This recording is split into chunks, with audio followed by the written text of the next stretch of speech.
Everyone আসসালামু আলাইকুম, কেমন আছেন সবাই? আমি হেলেন, আপনাদের সবাইকে স্বাগত জানাচ্ছি ব্লগার বিডি হেলেন চ্যানেলের নতুন আরও একটি পর্বে।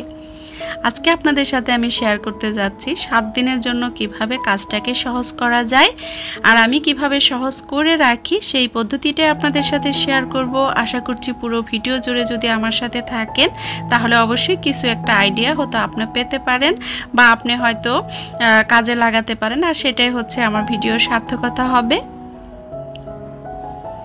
আর প্রতিটা ভিডিওতে আমি আমার সাবস্ক্রাইবার বা কমেন্ট যারা করেন সেই সকল আপু এবং ভাইয়াদের নামটা মেনশন করার জন্য আমি নামগুলো বলে থাকি।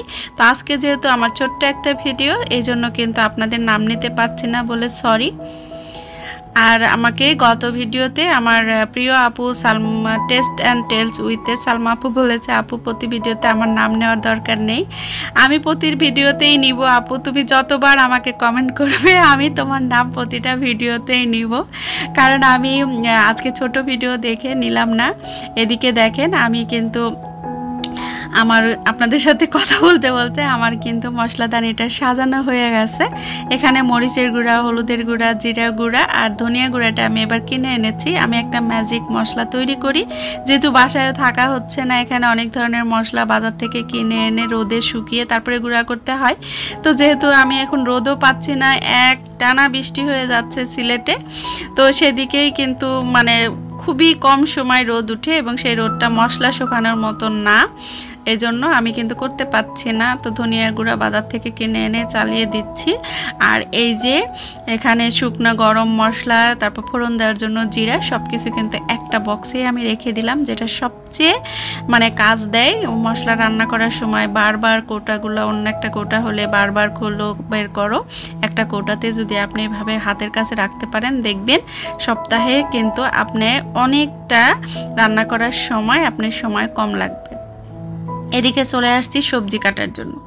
পছন্দের সবজি আরও ফ্রিজে আছে বটবটি আর করলা, তো সেটা আর আজকে কাটবো না, কারণ এই সবজিগুলো কাটতে বেশ সময় লেগে যাবে। আর শিউলি যেহেতু 2 বাসায় কাজ করে, ওরও একটু সময়ের ব্যাপার আছে, তো এই জন্য আমি একটু হেল্প করি যতদিন বেশি সবজি কাটা হয় সেই দিন। যেহেতু 1 সপ্তাহ সবজি প্রায় মোটামুটি আজকে কেটে নেব। তো ফ্রিজে কী ধরনের মাছ মাংস আছে সেটার উপরেই কিন্তু ডিপেন্ড করে আপনার সবজি কাটার ধরন। তো ওইভাবে আমি কিন্তু সবজিগুলো কেটে রেখে দিব, তাহলে কি হয় আমার কিন্তু সপ্তাহের আগেই আমার মেনু সেট হয়ে যায় যে এই সপ্তাহে কি কি রান্না করা হবে। এটাতে আপনার যেমন সময় বাঁচবে, তেমন আপনার রান্না করতে একদমই টেনশন হবে না, আর আপনি টেনশন ফ্রি একটা সপ্তাহ কাটাবেন যদি একটা দিন একটু কষ্ট করা হয়। যেমন আমরা কিন্তু মেয়েরা সকালে উঠে যে টেনশনটা বেশি কাজ করে, আজকে কি রান্না করব। এটা যে কি পরিমাণ প্যারা সেটা আমরা যারা গৃহিণী রান্না করি তারাই কিন্তু জানি। তো আপনি যদি সপ্তাহের প্ল্যানটা একবারে করে নেন, একটা সপ্তাহ খুব সুন্দরভাবে কাটাতে পারবেন এবং আপনার মেন্টালি একটা রিফ্রেশ সেটা থাকবে, এবং সেটা থাকার কারণে আপনি কিন্তু সংসারের অন্যান্য কাজগুলোতে খুব মন দিয়ে করতে পারবেন। নিজের যত্ন, নিজের প্রতি খেয়াল রাখা সব কিছু কিন্তু সুন্দরভাবে করতে পারবেন। এই যে দেখেন আমাদের সিম্বা সোনা হচ্ছে আর এক বাসার ভাবির। তো আমার বাসায় যেহেতু বিড়াল নাই, এই জন্য আমি কিন্তু যে সিম্বা, পিহু এদেরকে নিয়ে এসে সময় কাটাই। আর আমি এখন যেহেতু একটানা বাসায় থাকছি না, এই জন্য আমি এখন বিড়াল নিচ্ছি না। হয়তো আপনাদের প্রশ্ন আসতে পারে আপনি বিড়াল নিলেই তো পারেন, তো আমি এই কারণেই নিচ্ছি না, কারণ আমি প্রপারলি যত্ন না করা অবধি আমি ওদেরকে নিব না, যতক্ষণ পর্যন্ত আমি সংসারে একদম অ্যাক্টিভ না হব। আপনারা জানেন আমি এখন রান্নাই নিয়মিত করছি না, রান্নার সময় বেশিরভাগ হচ্ছে শিউলি করে। তো আমার কিন্তু কথা বলতে বলতে যে সবজি কাটা হয়ে গেছে, ঢেঁড়স ভাজি 2 দিনের জন্য রেডি। তারপরে আমি চিচিঙ্গা কেটে নিয়েছি ভাজি করার জন্য, একদিন তরকারি করার জন্য। তারপর পটল, এদিকে ঢেঁড়স টমেটো, ওদিকে ঝিঙ্গা, আর ফ্রিজে তো আছে বরবটি, ওটা আবার এক ফাঁকে কেটে রাখবো, আজকে আর হবে না।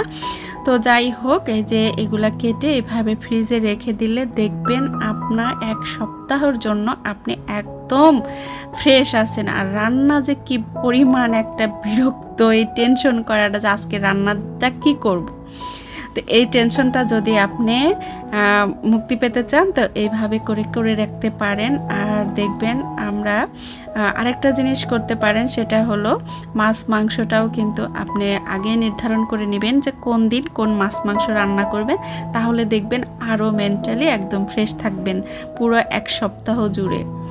তো বাচ্চার টিফিনটা ওইভাবে রেডি করতে পারেন। আর এই যে গতদিন আচার করেছিলাম, আচারটা বয়ামে উঠানো হয়নি, আজকে উঠিয়ে একটু তেল গরম করে দিয়ে রাখলাম। আর এই যে আজকে না বিকেলের দিকে মানে দুপুরের পরে একটু রোদ উঠেছে, তো এই রোদটাকে কাজে লাগাচ্ছি। রোদটা দেখেই বুঝতে পারলেন তেমন একটা তেজ নেই। তো আজকে রান্না মোটামুটি আমি কিন্তু করে নিয়েছি, ডাল রান্না, মাছের তরকারি সেটা করা হয়ে গেছে। আর চিকেনটা মেয়েরা রান্না করবে, ওদেরকে একটু দেখিয়ে দিব কিভাবে একটু রান্না করা শেখাচ্ছি, কারণ ওরা যেহেতু বাইরে যাবে নিজেরা রান্না করে খাবে।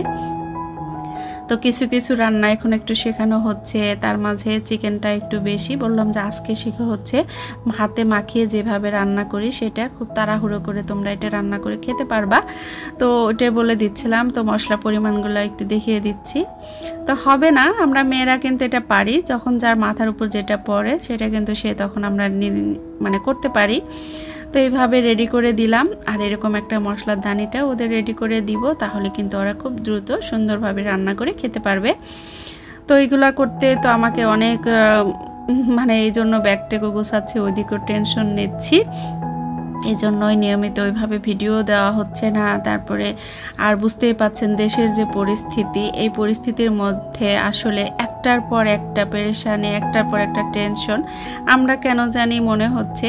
তো এই জন্য মনে হয় কি যত জীবনে বাধা আসে ততই কিন্তু আমাদের জীবনে ততই তারপরে বাধার পরেই ততইটাই সুখ আসে। তো ইনশাআল্লাহ আমাদের দেশটা আরও সুন্দর হবে সেই কামনাই করছি আল্লাহর কাছে। তো বন্যার পরে যে পলি মাটি আসে সেটাতেই কিন্তু ফসলাদি সব কিছু ভালো হয়। তো আমরা এদিকে মেয়েরা রান্না করবে আর আমি ওইদিকে গোসলে চলে যাব। আজকে অনেকটা কাজ করা হয়েছে আর সকালে গোসল করতে পারিনি, তো এদিকে লেট হয়ে যাচ্ছে। আমি আবার 12টার মধ্যে গোসল না করলে আমার ভালো লাগে না, তো আমি গোসলে চলে যাচ্ছি। মেয়েদেরকে একটু দেখিয়ে দিলাম, আর শিউলি তো আছে, শিউলি দেখিয়ে দিবে। তো এই ছিল ভিডিও, কেমন লাগলো কমেন্ট করে জানাবেন। সবাই ভালো থাকুন।